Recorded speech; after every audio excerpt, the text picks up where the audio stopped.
Hello everyone, welcome back into this channel, and today I would like to show you the tutorial how to mute WhatsApp chat on your WhatsApp application by iOS or iPhone.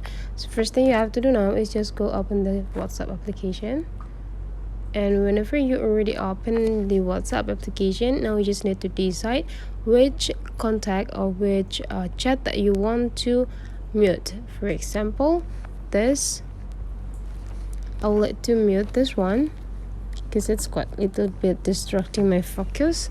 So this you have to do is just go slide the chat into the left side, and after that you just need to go click these three small dots that pop up on this screen, and after that you just need to go click mute.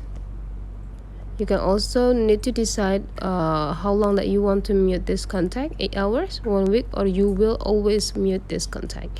But I think 1 week is enough, so I would like to choose 1 week. And after you're done, there will be a symbol mute here. And that's all. It's all finished or done. So that's the way how to mute someone else's on your WhatsApp. If you find out this tutorial is useful for you, don't forget to subscribe into this channel.